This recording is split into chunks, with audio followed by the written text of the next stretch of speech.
right, hello there, good morning. A pleasant August to you. It's the first day of the 8th month of the year 2024. Happy new month to you all. I'm sure that we still have high hopes of meeting some of our New Year resolutions. It's already 8 months into the year 2024, but there's still so much time to turn the corner. There's still much time to turn things around. So if you have any goals for the year, do not be bothered about the fact that, look, we are already 8 months into the year. There's still much time for you to change things. All you need to do is to strike. Just take the decision that you are starting. Once you start, it is possible to meet your goals. It's always a pleasure to come your way with a newspaper review segment of Good Morning Africa. My name is ALORMASOR. I do this in Kwame Osudanso's stead, and of course, it's a Thursday edition. I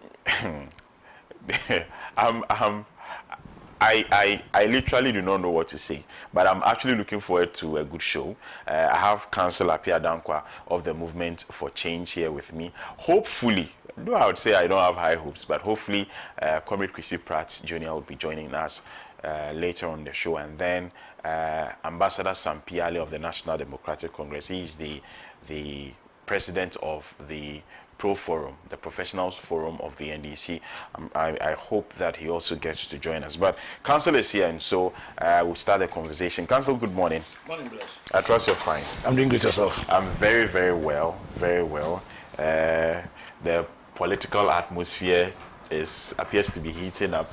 Yesterday, Bernard Mona, he also launched his bid to become president of this country. I actually was there. Oh, wow. He outlined his vision. Yes, his vision. Spoke about the fact that the NPP and the NDC have nothing more to offer the Ghanaian people. He would offer a new direction. He spoke a little bit about some of the things that he would do and how he's going to put the youth at the core of his government. This is something that the Movement for Change also wants to do. It appears that every other government apart from the NDC and the NPP have a certain semblance. No, I wouldn't say a certain semblance. They have very similar, ideologies and policies which they believe that when implemented would turn things around. I'm saying apart from the NDC and the NPP, if you look at the other parties and everything that they are proposing with the youth at the center of it, I see a lot of similarities. Why not come together as one monolithic entity to fight the duopoly? Because if Bernard Mona's vision is in tandem with Honorable Alan Chemanting's vision, is in tandem with Kwesi Bediako Chedda's vision. If all of you are like-minded people, why don't you come together as one entity? Then you are stronger that way. So let me wish your viewers a lovely good morning. Wish yourself a good morning. It's always a pleasure. I always enjoy your company, I must say. And I think you're asking a very interesting question, except that I hold a slightly different view. You see, we don't give executive powers into the hands of entities. I think we should get that clear. Mm-hmm. We have never, our constitution doesn't ask us to put executive powers into the hands of entities, or let me say, of artificial entities. We put executive powers into the hands of an individual. Mm-hmm. You understand? So currently, executive power is in the hands of Nana Akufo-Addo. Right. You understand? And Bawumia. You understand? It's not in the hands of the NPP. All what the NPP did was to sponsor Nanado and Bawumia. You understand? So you don't put what's it called executive powers in the hands of political parties. Also, if what we mean by we having some similar vision is to see a transform Ghana, then I think all Ghanaians are unanimous in that view. We all want to see a transform Ghana. So, and when I say all of us, I'm presuming See the presumption, but right now I'll add rebuttable because Nanado has showed me that it's not all Ghanaians that want to see Ghana transformed. So until Nanado came, then I would have said that this is a presumption that cannot be rebutted. But the presidency of Nanado has shown me that it's not all Ghanaians who want to see our country transformed. You understand? So largely we want to see our country transformed. You understand? I think what the question has always been is, how are you going to do that? What will be the policy framework? What will be the strategy? And I think we differ largely when it comes to the strategies, the how. Right. Because whereas Alan Chamantin and I'm really proud to be associated with Honorable Alan Chamantin because of the depth of his vision, his unquestionable commitment and quest to see his country transformed, and we see that depth in the quality of his work, in the great transformational plan, and then we also have confidence in his ability to see it through, in his undeniable commitment over the course of his life in doing what he says he will do. He's somebody who gets the job done, an action man, an action-centered man, and we find a lot of confidence in his ability to see what he what he said he will do, or in his ability to fulfill the GTP if granted opportunity because of his unquestionable commitment that he's shown during the course of his professional life. You understand? I haven't heard my brother Mone's vision. As in Noah's vision, I haven't seen his how. Beyond the fact that I believe that Benamona also wants to see Ghana transformed, I haven't seen how he intends to do that. Right. And then, in the spirit of what you are saying, I would call on him to come and join Alan Chamantin, to push Alan Chamantin. Right. Because Alan Chamantin has put forward a very comprehensive how he's going to transform Ghana. He's going to create a stable economy, an economy that will grow continuously, that will become resilient, and that will be capable of creating prosperity for all of us. Right. So I'll call on Bernard Mona. I'll call on Cheddar. Kwame Bidiako. Is it his name is Kwame Bidiako? Yes. Nana Kwame Bidiako. Yes. I don't also doubt his vision. You understand? So I'll call on him to join forces, to come and join Alan Chamantin. You understand? So that we grant him the opportunity, Alan, the opportunity of implementing his how to transform the country for the benefit of each one of us. Right. If you're just joining us, you haven't missed much. This is the newspaper review segment of Good Morning Africa. Today is the first day of August. To a lot of us, it's just another month, or it's a new month. But to the people of Nigeria, this is a day that they want to register their displeasure about their current economic situation.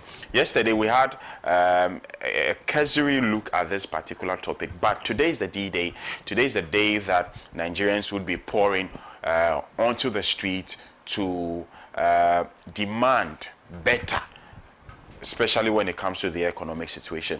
Let me say a hearty good morning to my good friend Mawena Sejafa, who is doing the watching from the 37 military hospital.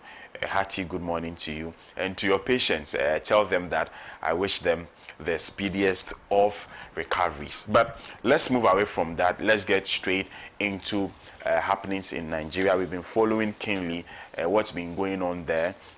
And today, the first day of August, they have decided to come out onto the streets and, protest against the economic hardship which everybody in Nigeria is actually feeling, except of course those in high places who don't see it. But of course, the Nigerian people are going through it.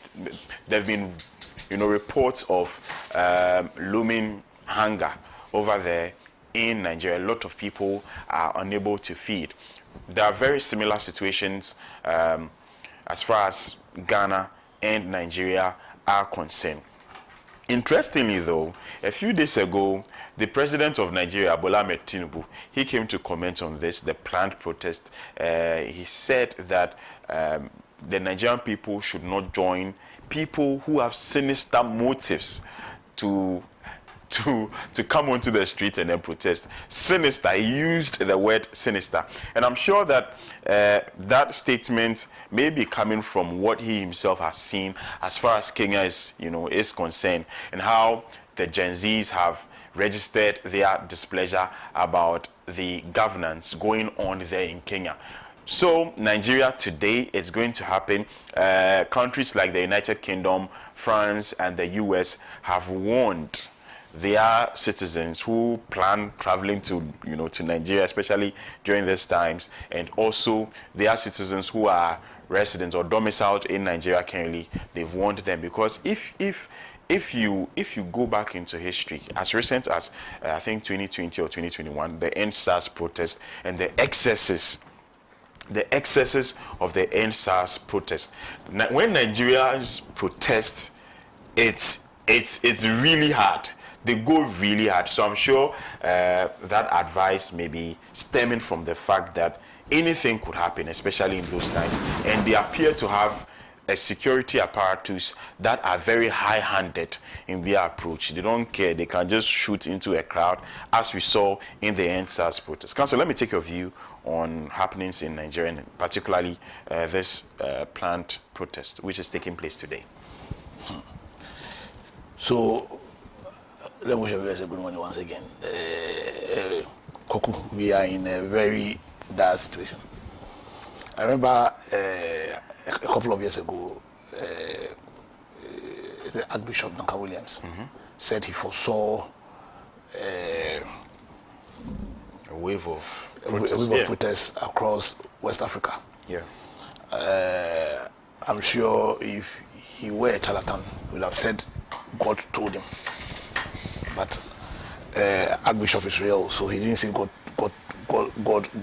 told him. Because the truth of the matter is that you don't need any God or any Solomon to tell you that West Africa is on the brink.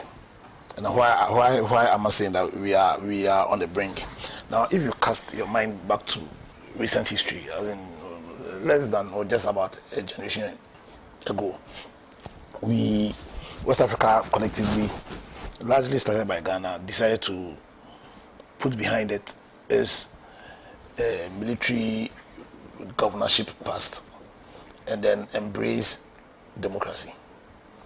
Now we decided to embrace democracy, constitutional democracy, because we believe that was the best, almost secured system of governance that could secure for us the kind of stability and liberty we needed to put us in the best place of fulfilling our economic ambitions, as in largely, because at the end of the day, we create these structures, we create the right cultures, the right political cultures, all with the aim of creating the platform that will cause all of our individual economic ambitions to be best met. You understand? Unfortunately, it has become evidently clear that we have failed to use political power to, first of all, create the right culture, the right political culture. We fail to use that political power to create the right economic environment. We have failed to essentially deliver on the promises of constitutional democracy. And after a generation, the citizens of West Africa have decided to ask leadership why. The citizens of West Africa have decided to start questioning their leadership. That your leadership is failing to deliver for us the promises of the system of governance. That is what is happening. You see, I think it is time the political elite, the politicians understand that to build the right system that would deliver to your people the prosperity they demand and deserve does not happen per chance. It happens on the back of deliberate policies, and that's why we give you power. Yeah. You see, they are giving power not because of any special interest they themselves hold to aid them in their personal interests. We give them political power because we expect or we demand that they use the political power we grant them to create the right environment that will sustain for us. First of all, that will deliver for us prosperity and sustain same. That's why we give them political power. Now, what we've done is, one, we have failed, first of all, to create the right political culture that would naturally have created the controls that would make them easier to deliver on creating the right economic environment that would deliver on the prosperity we demand. I don't know if because you see, first of all, you see, you need all human beings or every system need controls. When you go to our corporations, they all have controls, internal controls, and the essence of the internal controls is to more or less prevent you from going astray in your objectives, in the objective and overall vision and strategy of the company. So we have internal controls. Understand? And really, controls are meant to help you yourself, to make the best of yourself in the overall good of the whole. In governance, the most critical control is the people, and you can get that control only if you create the right culture. You create a right culture that includes the people in governance. You understand? So then you create that participatory culture, political culture, that would cause the people, most importantly, to hold political leaders accountable. The right political culture that understand that and will question or demand that decisions that political authorities make are made on the back of what is in the best interest of the whole, as against what is in your parochial interest. But it is a duty of political leadership to use the power we've given them to create the culture, to benefit themselves in delivering on their mandate, and most importantly, to benefit the entire country. Because like I say, when your leaders do well, when they succeed, all of us will do well. Understand? Unfortunately, what has happened is political leadership having been enabled by a very weak media landscape, very weak CSOs,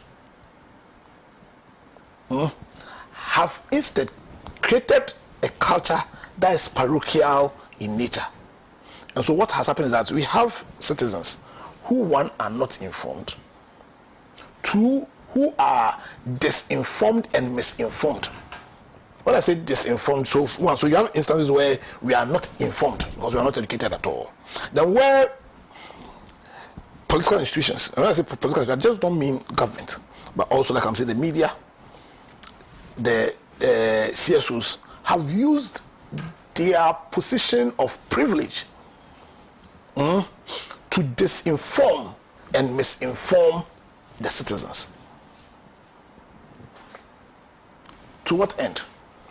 They do not give information, or where they've given information, it is disinformation and misinformation, all with the focus of serving their parochial political interest. So let me give you an example.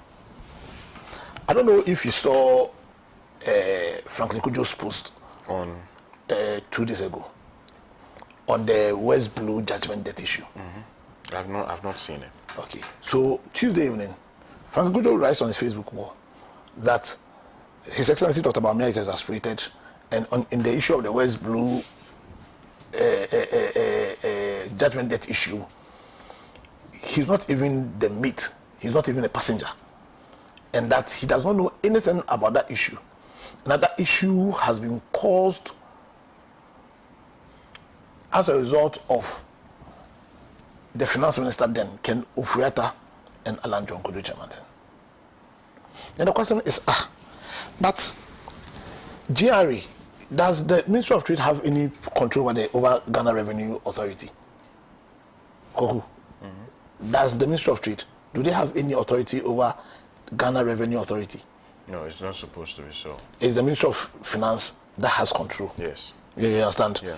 Ministry of Trade and GRE don't have issue. It's the Ministry of Finance who has control over the GRE. Yeah. So the question is, and if myself, I'm aware of this, then Franklin Kujo ought to know. Because he is CSO, one of the biggest CSOs in town. Yeah, so if me, a mere lawyer who's not in governance, I know that when it comes to Ghana Revenue Authority, it's Ministry of Finance that has oversight over them, not so. So then the question is, why would Franklin Kujo throw out that information? That in the matter of GRE versus West Blue, the reason why we have a judgment debt issue is because of the Minister of Trade. If not for a parochial interest. Yeah. If not for his personal interest, which certainly is adverse the interest of the entire country. Yeah, you understand? But you see, what he's causing is, or what he's doing is to put certainly his personal interest ahead of the collective interest of the people of Ghana. Because what he's doing will weaken the political culture of the country, of the people. You understand? What he's doing is mis and disinformation.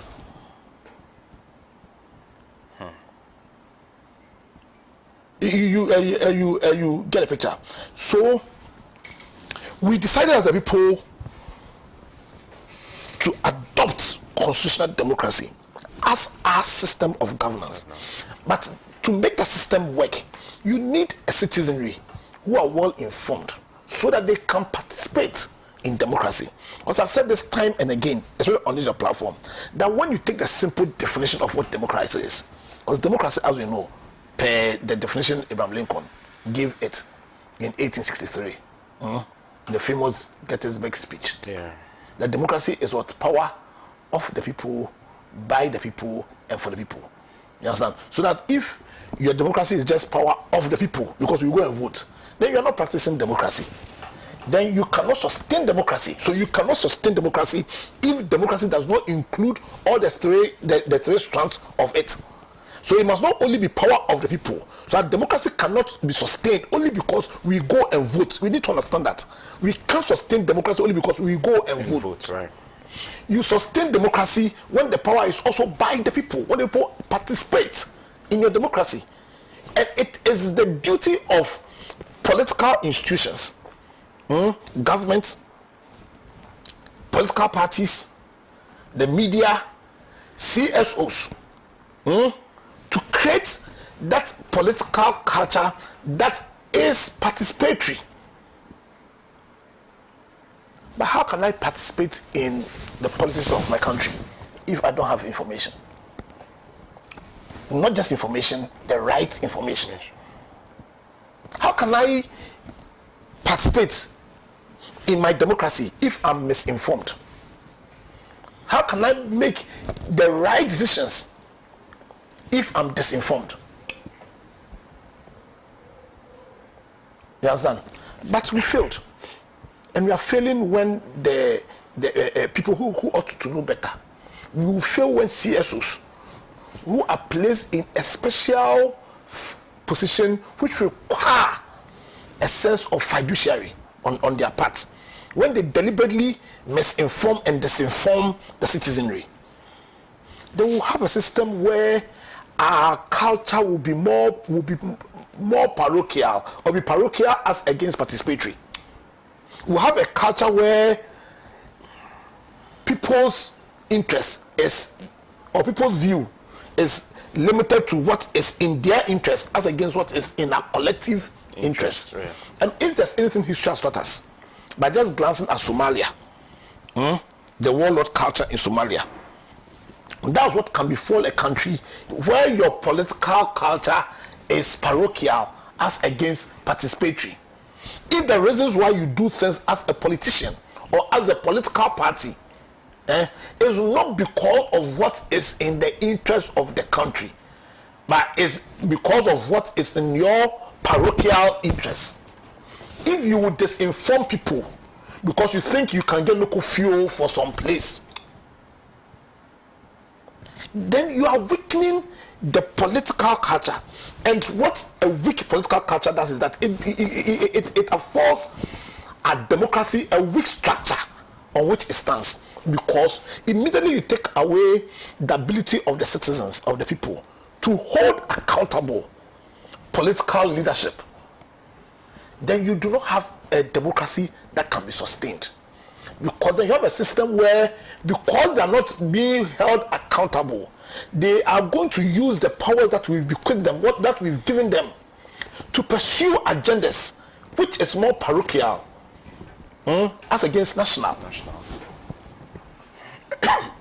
You understand? Now, when that happens, then you have a system where the economy itself will become so weak and hunger will pervade.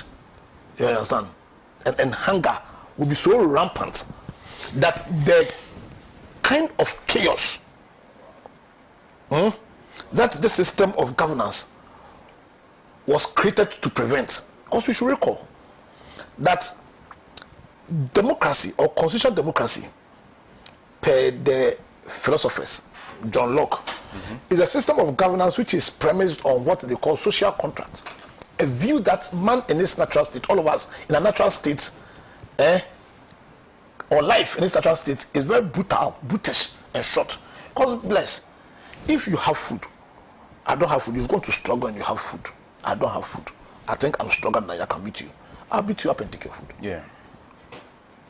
You understand? If I think I'm stronger than you, I can even enslave you. I can cause you to work for me and I'll pay you. If I think I'm stronger than you and you have some nice girl, I think I'm stronger than you, I'll kill you and take your girlfriend. Yeah. You understand? So that's what that system does, is that it does not guarantee you your God-given right to your liberties. It does not guarantee you your God-given right to life. It does not guarantee you your God-given right to pursue your own happiness. It is for these reasons why that we felt that let us bring our powers together and create a system where we give or we grant our sovereignty to a body. And what that body is supposed to do, one, is to create that system that will guarantee me my liberties, that will guarantee me my life, that will guarantee me my right to pursue my own happiness. And you can only guarantee that, you can only create a system when you create the right political culture, where the people can hold the bodies, the institutions we've granted powers to, accountable. What is happening in Nigeria? What has happened in Kenya? What potentially can happen in Ghana? Because were you not alarmed at the last Afro-Barometer report? We said that increasingly the youth of this country do not have an issue with a military takeover. Were you not alarmed when majority of Ghanaians said they were dissatisfied with democracy as a system of governance? But they'll be dissatisfied because we have failed to create that right political culture that will give democracy the best chance of being sustained. Because if democracy, the democracy we are practicing, continues to be a democracy that is only of the people, but it's not by the people, and it's not for the people, then you cannot sustain it. Then you create a system where the people will feel that unless they throng the streets, unless they take law into their own hands, unless they use brute force,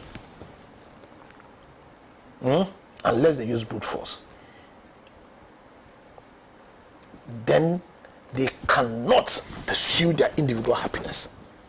Because where you are hungry, where you do not have hope of where the next meal is coming from, where you cannot sleep and sleep because you don't know or you're not sure whether you'll be safe. You understand? Where there's no guarantee that when you fall sick, you have correct Medicare system. Where you do not believe that the educational system is capable of of creating real intellectuals where you do not believe that your democracy is for your benefit, then why would you be faithful to it? So that is what is happening. What is happening because we have failed as a people. We have failed as a people to create that right political culture that will hold our leaders accountable. And because of that failure, they are also failing to deliver for us a democracy which is for our purpose. And so what is on trial now in West Africa is democracy itself. That is on trial. You understand? And in 2024, Ghana will be given, in my view, what could be a last opportunity to choose leadership that will make true the ends of democracy. To choose the right leader that will not only make our democracy a power of the people, but also a power by the people and for the people. We can only see true democracy when we have a leader who is also minded to the creation of the right political culture. A leader who understands that to sustain this democracy, that it is imperative on his part to build a government of national unity, a government where all of us, each and every single Ghanaian, believes that he has a role to play in. You understand? It is only and only until we choose that leadership. And having heard all the people who are putting themselves up, like I said once again, when you go and vote for your president, you are not voting for the political party. You are voting for the human being. The only person who's put a program which does not only address our economic issues, but also addresses this issue of creating a government which is not only a government of the people, but a government by and for the people, is Honorable Alan Chamantin. Because what was one of the pillars of the Great Transformational Plan is to create that all-inclusive government. A government that is not only controlled by the few politicians, but by all Ghanaians. A government that is only asking of you to show commitment to the cause of your country. Once you show that commitment, then you have a part to play in it. So I'll call on Ghanaians that come 2024, on 7th December, when you're going to make that decision, think about Ghana. Think about Ghana. You see, we don't have a choice. We must think about, it's necessary we think about Ghana. And if indeed you are thinking about Ghana, then you must be thinking about which of these leaders has a program that will foist that right political culture. The political culture that is participatory in nature as against parochial. Which leader has a program that deals with that issue? And if that is your concern, then the answer is only one. The answer is Alan John Chamantin. Come 2024, let's vote for him. Right. Let's all together build that strong Ghana, the structures of this country that will cause our country to rise again as the star of Africa. Right, thank you very much, Councillor Pierre Dankwa. If you're just joining us, we are watching the newspaper review segment of Good Morning Africa with yours sincerely, Koku ALORMASOR. I'm doing this in Kwame Owusu Danso's stead. I received a lot of messages from you, those of you watching the show. This one here says that, good morning, my brother. The lawyer has made a lot of sense. He added, Wallahi. Daniel Syme sent this one. Good morning, Daniel. Many thanks for doing the watching. Let me extend warmest regards to Stephen Peng, who is watching us from Wa, one of our very cherished viewers, very, very dedicated viewers. Let me continue with the messages. This one here says, a very good morning to you, Pan-African TV, and your wonderful panelists. I'm watching live from NKC. That is the Nandole Kalio constituency, Upper West region. Please say something about the time. Okay. Thank you so much. I've seen your message. I've seen your concerns. They are very, very, very legitimate concerns, and we'll try our best possible to deal with that. Thank you so much, my brother, for sharing this with me. I'm extremely grateful. Right. Let me proceed. Good morning, Bless. Those Imani guys are part of the problem of Ghana. They don't think or pursue the interest of Ghana, but rather their selfish interest. They always try to whitewash Baumia, who was given to us as a Messiah, or Moses, who was brought to take us out of our economic Egypt. But what have we seen so far? He rather has plunged our nation into a ditch. Sir George Atobrosh, president of the Eastern Okrom in Ifia constituency. Thank you. Good morning, my brother. Greetings to one of the fantastic district directors of health in Ashanti region. He is Roland Mia, great guy. Okay, thank you. I'm sure Roland has received your message. Good morning, Bless. And to your panelist, Abdul Ganiyu from Gambaga. Bless. African leaders have taken democracy for granted to mismanage the economy. But Bless, I blame the useless ECOWAS leaders that represent their own interests. They never blame a leader for mismanagement, but can sanction when military takes over. In fact, per the military rule in Burkina Faso, I'm developing interest in military rule here. Okay, thank you very much, Abdul Ganiyu. Good morning to the people of the Nalerugu Gambaga constituency. I've been there, I've traveled the length and breadth of that constituency. Wonderful people. Good morning to you, and thank you so much for doing the watching. Emmanuel Martin Oredu says, it is sad how the minority is addressing the nurses recruitment as vote buying. The MPP has always been known for being the choice of the Ghanaian people when it comes to job creation and recruitment in the civil service. Since we came to power, there was a backlog of graduate nurses from 2014, and we've recruited them till date. The financial clearance for nurses, which opens the portal for 15,200 to be employed, is what a government should be doing. Hence the need to vote for the MPP and Dr. Baumi. All right, thank you so much, and thank you for your message. Musa Batwa says, Affirmative Action Bill is a landmark legislation. Not only affirms our commitment to gender parity, but also aligns perfectly with the 24-hour economic policy aimed at building the capacity of women across the nation. The establishment of a women's bank under this policy is a bold and necessary step to provide women with the financial tools they need to thrive. By equipping women with the needed financial assistance, we are empowering them to contribute their full potential in building our economy. Good morning, Bless. We are our own problems. You proceed to say that we are our own problems as Africans or Ghanaians. If we can vote people like Nana Addo as president to lead us, this will always be our results. No priorities. Bibi from Accra. Thank you, Bibi, for your message. This one here says, my name is Mukaila Jonas Adia, inside Kerry. We collectively owe the nation a duty of protecting our gains and never to entrust it into the hands of the incompetent ones like John Mahama. Through MPP, Ghana is set into the path of prosperity, hence the need to vote for a ticket that can go beyond 4 years, and that's Dr. Baumia in Napo. Thank you very much. You extend your regards to Honorable Philia Mensah Hayford, MP for the Infanteman constituency. Thank you for your message. I'm Yaukisi from Takrade. Say respectfully, the media has given MPP government a blank check and free rule without an ardent critic, and that is why MPP is misconducting itself around. Where in our constitution do we have the position of deputy IGP? What a sorry country. JMBeba Inshallah. Okay, thank you for your message. This one here also says we should be very careful about okay, I disagree with you. No. I won't read it. Cancel. It is sexist. Yes, I want to read it. Yes, I want to read it at all. I won't entertain it. Why do you say that? You think?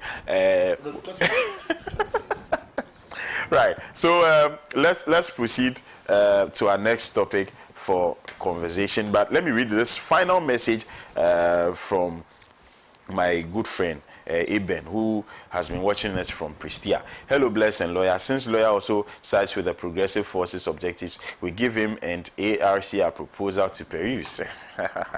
All right, thank you so much. Let's proceed to our next topic for conversation. We are looking at the ambulance case. There's a finality to it. The court has ruled. The defendants in the case, Godfred Yabu Adame and Jakpa, have been Godfrey is not a defendant. Hey, and just say Godfrey. Kesel Atuforsin, Dr. Kesel Atuforsin, and Richard Jakpa, the defendants in this case, they've been acquitted and discharged. It appears Godfrey Dame isn't entirely enthused about the court's decision. He said that he's going to appeal. My question is, to what end? That is the question I'm asking right now. To what end? But then, then again, with everything that has played out, with the tape recording and everything that was said in there, the letter that was allegedly forged to indict Richard Jakpa, and a host of issues that have transpired. Is it necessary for the Attorney General to say that, look, I'm not happy with this decision, I still want to pursue this? But then again, people are also calling for his resignation. It started a long time ago, especially when the recordings came out. People said that he had to resign. People were calling on the legal counsel? Well, I don't call it legal counsel. Okay. Or is it the Ghana Bar Association? So it was the judge who advised that he. But people were actually also asking. No, I asked that he resign myself. So don't. I'm here. Myself, I'm here. To be consistent. I'm even looking at an organization. I don't recall. I don't think the Bar Association. I'm very surprised the Bar Association will come and say he should resign. They didn't say, but people were calling on them to come out to ask him to resign. Yes. Oh, okay. And say something at least on this issue. And they went to Moon. They never said anything, about it. But let me take your thoughts. About I and Pedankwa, when the matter of the recording came, I came on this your station on the couch, and I advised Godfrey Dame. Personally, he's somebody I hold huge respect for. I think he's a brilliant. We all knew him before he became Attorney General. He's a brilliant lawyer, a very, very sharp guy. But I felt that in the circumstances of everything that has happened, it undermined his ability to dispense with justice. And so, as in the interest of the country, he should resign. That was what I said then, and I still stand by that. But I think today's issue is not dealing with the matter of the recording. It's dealing with the judgment of the appeals court and whether or not he should resign as a result of that. I think I was having a discussion with you, and I was saying that when you understand how the criminal procedure is, then ordinarily this shouldn't have been an issue. Because we all need to understand that, and I think our constitution says that, and it's right, that in all litigation, the principle is that he who alleges must prove. So the burden of proof is always on the person who is alleging. Now, so that's a burden. You understand? Now, when it comes to the standard of proof in criminal matters, we say that the standard on you, or the burden on you, is to prove the guilt of the accused beyond all reasonable doubt. So that's the burden of proof. You understand? Then we have what we also call the burden of evidence. So we have the burden of proof. So in the criminal matter, that burden won't shift. That burden is never on the accused. The burden is always on the prosecution to prove the guilt of the accused beyond all reasonable doubt. We have something we also called burden of producing evidence. That can shift. Understand? So because in the criminal matter, the burden to prove the guilt of the accused lies squarely and entirely on the head of the prosecution. At the beginning of the trial, there's no duty on the accused beyond saying I'm guilty or not guilty to produce any evidence. You, the prosecution, you prosecute your case. Now, after the case has been prosecuted, then it behoves on the judge to make an assessment of all the evidence that has been adduced, to prove the guilt or not of the accused, and make a determination whether a question has been asked which requires the accused to answer. You understand? And it's at that point that the burden of adducing evidence can shift. So the judge must make an analysis of every evidence that has been brought before him and make that determination. Or you, the accused, you can also make an application, what we call a submission of no case, make an application and tell and move or make an argument to the judge that based on all the evidence that has been adduced by the prosecution, you do not think that any case has been made against you on the face of it, and because of that, you should be acquitted and discharged. It's a normal process in all criminal matters, and there are so many cases where the trial or the prosecution ends at that stage. You understand? So then, if you are saying that because this trial has been truncated at that at the stage, and so Kofi Dame should resign, then you are telling a host of lawyers or a host of prosecutors to resign anytime a submission of no case succeeds against their prosecution. Because it's normal. It's normal for the case to end at that stage of the trial. So in this case, rightly, the accused made such an application that, in their opinion, and based on the evidence that has been adduced, a case has not been made against them that requires them to answer. So you answer when you open your defense. So you see, so the procedure is the prosecution opens their case, they close their case. Then after they close their case, like I'm saying, the judge must have regard to all the evidence that has been adduced by the prosecution and decide whether or not it is necessary for the defense or the accused to answer. And they answer by, there are questions for them to answer, and they answer those questions by what they also opening their case. Do you get it? Now, in this case, such an application was made by the accused, which was dismissed by the trial judge. So far the trial judge was concerned, based on the evidence that the prosecution had adduced, had put forward, a prima facie case had been made for the accused to do what? To answer. It was this decision that the accused then went on appeal with. That, in their view, the trial judge erred in coming to the conclusion she came to. You get a picture. And in a split 2-1 decision of the appeal court, they upheld their application. For me, it's normal. It happens all the time. Like you say, in court, you win some, you lose some. Yeah. Understand? When you lose, you tell the judge as the court pleases. When you win, then you praise the judge. It's normal. The question is, why is this an issue? Why is this an issue? Maybe because it is the Attorney General. No, I'm coming. Mm-hmm. Yeah. So why is it an issue? So at what point should we allow institutions to work without making the job of institutions political? I don't know if you're understanding the question as in what I'm asking. At what point, as politicians, at what point, because you are an Attorney General, you may be a politician, but you are Attorney General, you are also Minister for Justice. Yeah. You understand? You have been given the power to prosecute, because in delivering on your mandate to deliver justice, it also includes that mandate to prosecute people who have sinned against the state. So there's nothing wrong with actually prosecuting, because if an ill has been done the state, how else would the state get justice if you, the Attorney General, you don't prosecute? So we should get it clear.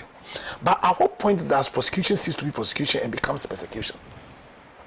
We should be minded by that principle that says that the burden on people who deliver justice is not just to deliver justice. The burden on them is to manifestly be seen to be delivering justice. Yes, so at what point does the job of the Attorney General crosses the line from being a mere ordinary prosecution to one of persecution? That burden is on Attorney General to ensure that his job, his mandate of prosecuting people that, in his opinion, have committed sins against the state, is not seen as being persecution as against being prosecution. I think that was the thinking of the judge in the High Court, her justice, her lady, when she advised him to recuse himself, because what that tape did was to place in question the legitimacy of the Attorney General prosecuting the accused. That's what that tape did. That tape created that perception within the minds of the citizens of this country that the reason why the Attorney General is prosecuting the accused was not because of his desire to pursue justice, the ends of justice, and that it was his desire to try and make political capital out of the issue. And immediately, that was what the people of Ghana perceived what was happening to be. That it was in the interest of the country that either he stepped aside and allowed somebody else to prosecute, or he even abandoned the case. The reason why people right now are calling for his resignation is not because, let's say, he's lost the case. Like I said, you lose some, you win some. Yeah. And if you were to follow court proceedings every day, you realize that judges saying that the prosecution has not made a case that requires accused persons to answer is normal. But people are calling for the resignation of the case because in their mind, the judgment of the appeal court affirms their belief that the Attorney General purportedly prosecuting Kessel, Hayford, and Japa was not born out of his desire to pursue justice, but he was being fooled by desire to make political capital out of this issue. And once that was what the perception of the people was, then he had crossed that line from this matter being a matter of prosecution to one of persecution. You understand? And so, unfortunately, because the right to appeal is a right that is inherent in you pursuing cases. So where the judges have given a decision that in your view amounts to an error, then it is even your duty as an officer of the court, in your desire to see the law grow, to subject that matter, that error, to the internal controls of our justice delivery system by calling on the appellate jurisdiction of the courts to wrong the errors. Yes. So ordinarily, I'd have sided with, or it would have been okay for us to side with a desire of Redami to want to pursue this matter all the way to the Supreme Court. Maybe history may vindicate him. Maybe he could try it, and you understand. But as we sit today, and having consideration for the circumstances of this matter, my firm belief is that his continuation of this issue fortifies the belief of the people of this country that what is fueling him is not a desire to get justice for the people of Ghana, but it is a mere persecution with the focus of making as much political capital out of it as possible. And that undermines every single Ghanaian. It undermines our trust and belief in the justice delivery system of our country. Right. You understand? It undermines also this political culture I'm talking about, which is the only way, the creation of that right political culture, which is the only way that you can sustain your democracy. It undermines that too. Because then immediately the people of Ghana will start questioning.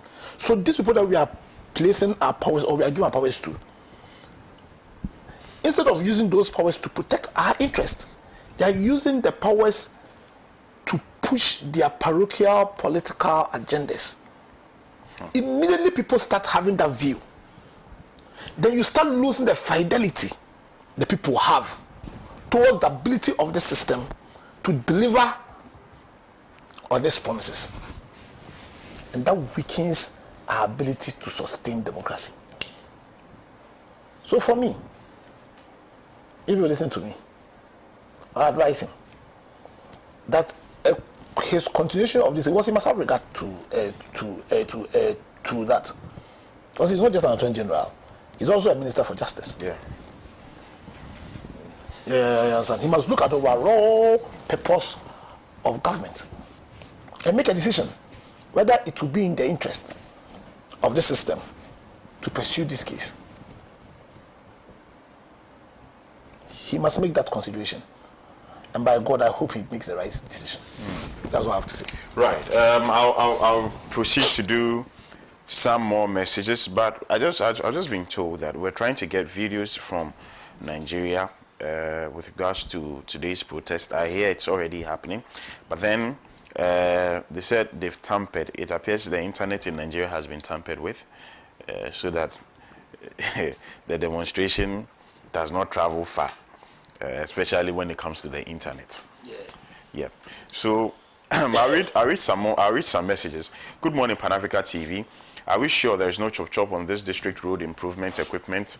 Please find out for us. The national debt is already ballooned. Heritage fund, sinking fund, stabilization fund, energy sector funds are all gone. Oh, December 7 must come quickly. We need change, from Mr. Ababi of HEADMAN, the chairman of the Coalition for True Democracy, Accra. Thank you, sir, for your message. Good morning, bless. Our beloved country is bleeding of corruption and mismanagement, family and friends. That is going on in our governance system. We need professionals and licensed holders to bring the country to the right path, not the driver's mates. Eliasu from Tamale Central. Thank you, Eliasu, for your message. This one here says that the infamous ambulance trial and prosecution was driven by political witch hunting and has no merit to warrant any incarceration of Honorable Dr. Tufosi and others. Our legal jurisprudence must not be based on whims and caprices of individuals in top positions of authority who think they can use the law and the country to unjustly imprison innocent people deemed to have caused financial loss to the state. This is Victory for Our Burgeoning Democracy, written by Ernest Everlaf Kwashi Dansuman. Thank you, Ernest. Always doing the watching. I'm extremely grateful. This one here also says, my name is Sami Boache from Asamain Kese. When you voted for the Visionary and Compassionate Political Party led by Nana Akufo-Addo, all that you see are good policies. Currently, another unprecedented policy, DRIP initiative by President Akufo-Addo, Baumia, it has come to stay. Let's keep voting for MPP led by Baumia Napo to continue to give us more policies, and it is possible to protect the free SHS. Regards to Honorable Charles Ichampong, MP for Asamankese, Frank Asiedu Bekwe, aka Protozoa, and the next MP for Sumo. Okay, thank you for your message. Yesterday, I was at an event at Labadi. In fact, it was one of the reasons why I didn't get to work early today. The event closed around 11:30, 11:40. Oh, it wasn't chilling. I went to work. I went to cover the event. It closed around 11:30 to 11:40 p.m. And it was the AWLN, the LN means African Women Leaders Network. It was an event coordinated by Haja Amdatu. There were a lot of women, very influential women, who graced the occasion. Women who have done their part, who have achieved a lot as far as this country is concerned. I saw Madame Hannah Tete, who is the UN Special Envoy to the Horn of Africa. I saw a host of people, parliamentarians, but one of the highlights of the event yesterday was when they took turns to celebrate the passage of the affirmative action bill. It's something that sent the auditorium into raptures, especially an event about women. They were extremely happy. This is something that has been in and out of parliament since 2011. That should be around 13 years, if I'm not wrong. What does this mean for the Ghanaian woman? In fact, I must say that these are exciting times, and when I talk about affirmative action, I think it is the right time to remember James Kwesi Agri. Mm-hmm. Yes. Because you recall that in the 1920s, when our colonial masters were seriously thinking about creating an institution whose focus was to produce the human resources that would lead to the emancipation of the black people. And as was the thinking of those days, they just think about establishing another boys' school. James Kwesi Agri made strong argument that, listen, when you educate a man, you educate an individual. When you educate a woman, you educate a whole nation. It was that thinking that led to the establishment of my alma mater, Chimata School. And within less than a generation, after this profound statement and one of the greatest achievements of Agri Gajesberg,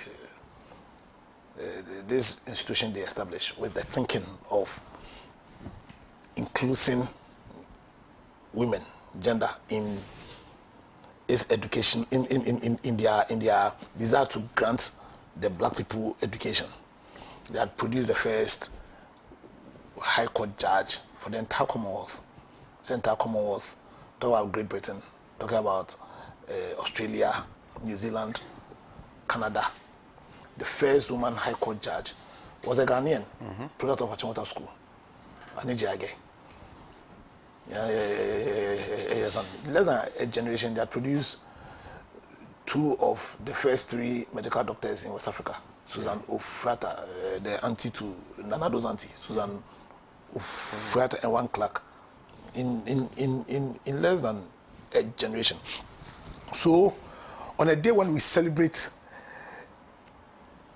our country's massive endorsement of our collective desire to create a system where women will be included at the very top of decision making, I think it's the right time to recollect the great works James Kwesi Agri did for Ghana and for all women, putting in place the foundations for the education of the people who were going to develop Ghana. Because he said to educate a woman was to educate the whole nation. The whole nation. Yes. Also, we were all happy, as in all of us. I think it doesn't make sense that at the very top of the decision making it will be one-sided, all male without the contribution of women. Because after all, when in God's wisdom, when He created man, He said having just a man on any board at the head of any decision making does not represent God. Because when we read the Bible, God said what? The Bible said, Genesis 1:28, that God made man in His own image, male and female created He them, so that to represent the image of God, then you need systems, you need leadership, you need institutions that are represented by both men and women. Then you get a complement of what it means to be led by God Himself. You understand? So I think we all need to pat ourselves in the back. But as has been the case in this country, there's one thing having a law and one thing actually implementing the law. You understand? I think we shouldn't rest on our laurels by just implementing the law, but we should continue to show our commitment to the inclusion of women at the very top of decision making by ensuring that the purpose and objectives for which this bill has been passed are met. That individually, in how we bring up our children, I think it should start from the home. You understand? We bring up our children, not making the women, the girls, think that they are subservient to the boys. That we create an environment where we can maximize the huge talent, the huge potential of the women. Because me, when I was at Water School in my class science 4, I remember a class of about 44 people, almost about 22 were girls, and about it was fairly even. It was fairly even, and yet when it came to at the end of the term, overwhelmingly the boys were being trounced by the girls. Unlike to you, seriously. And when I mean when I say overwhelming, that's you could have a case where, let's say, out of the top 20 people in the class, about 15 to 18 are girls. Consistently. I see. Yeah, you understand? So then why should we not make use of as in this huge pool of potential only on the altar of that they are women? So it shouldn't end. It shouldn't. This our collective desire. Shouldn't end by just our passage of the bill. Yeah. But collectively as a people, we should continue to renew our dedication and commitment to having a society where at the very top we see the very presence of God there. And I'm saying we can only see the very presence of God there when you have an equal measure of men and women. Then we'll see that. So it's a happy day. We should pat ourselves in the back, but we shouldn't go and sleep. Because as in, it's just the beginning. What was done yesterday was just the beginning. The real work is ahead of us. The real work can be done when at every sphere and strata of our community, at the homes, in our companies, in our businesses, in every single aspect of our society, at the churches, in politics, in the hospitals, at the law courts, in the schools. We give women all the opportunity that they need, not only to excel, but to contribute their quota in the development of our country. When we've done that, it won't be long when we see a woman become the president of this country. Right. When that happens, right, we'll hoist the white, the flag of success. Right. Hopefully. Yeah. I pray to see that happen. I mean, there are excellent women in top positions here in this country. They are doing very well. I'll not be surprised if a woman rises to the very apogee of political office. Yeah, no, I actually think it will happen sooner than later. Yeah, I believe so. And I think it will happen in our lifetime. Let's hope so. Yeah. Let's hope so. Right. I'm hoping that before Ghana celebrates its 100th anniversary, before Ghana at 100th, I'm hoping that we would have had. On a very parochial note, I just hope that woman is an Accra. On a very parochial note. I just hope that. That one is a product of Achota School. Right. My time is actually up. Yeah. And so I'll be going. But let me take time to read a few messages from our cherished viewers. Why some insults here? No. The way you're laughing, the mischievous nature of your laughter. As for the insults, I sieve them. Oh no, but allow people to vent. Oh no. But you can, even if you are venting, it must be done constructively. Allow It must be done decorously. I mean, there should be decorum. Good morning, Bless. President Nana Addo has not realized the mess in which he has plunged this country into. This time around, we have refused to fall for his last-minute vote-buying gymnastic. We don't need his deceptive route and deceptiveness in place. You see, interestingly, I don't know about your area, but in my area, the roads, they are pouring sand on the road and then they are grading the roads. This situation I've had to deal with for the past 4 years. So this is not the first time. It's not new. They did it. It was done in 2020 around August, September, around the same period. It was done. They come to grade the roads to give you some form of hope that the roads will be done. So then, I'm sure you would see that and you say, okay, let me give this boy a chance so that they'll stay in power, so that they complete the route. Where I stay, 2020, they did that. Then they left it. As soon as they come in, they grade it. They don't pour bitumen on it. Nothing. Just leave it like that. It rains, then it depletes. They are doing the same thing now. They are doing the same. Why? I mean, why? See, and my problem is, and the most painful part for me is that the government will finish and then say that he has constructed 10,000 kilometers. You know why they do that? They do that because when they know that when they are going to vote, a vote party, it's just once MPP has brought any idiot, I'm going to vote for him. Or once NDC has brought any idiot, I'm going to vote for a person. Listen, that's what I'm saying. This is the time. You understand? We are not holding them accountable.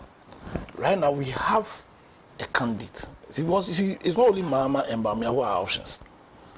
We have Alan Chemantin, who I can bet you, if you should do a survey and ask Ghanaians that if it's your father's company or if it's your personal company and Alan Chemantin, Mahama and Bamia bring an application that they want to be the CEO, look at their CVs, consider what they've done in their personal lives, in their personal professional lives. A case where you have one of them, somebody, or Alan Chemantin, who broke a lot of ceilings with the Empretech program, actually took entrepreneurship to a different level in this country, has done it through Enterprise Africa, and you understand, across Africa. Did it for Nelson Mandela when he needed to empower black Africans. We also saw the work he did in Ghana here with the Presidential Special Initiative. We saw what he's done with African Continental Free Trade Area. We've all been witnesses to the power of his policy through the 1D1F, in spite of the very meager funds. MPP are telling us as in they are going to campaign. Their major campaign message will be the 1D1F. That's his Alan's brains. Yeah. The automotive industry. It didn't require money. The stroke of his pen. You understand? So if this person is telling you that, listen, I'm going to create an enterprise market economy. I'm going to give you the traders bank. I'm going to bring interest rates progressively down to single digits.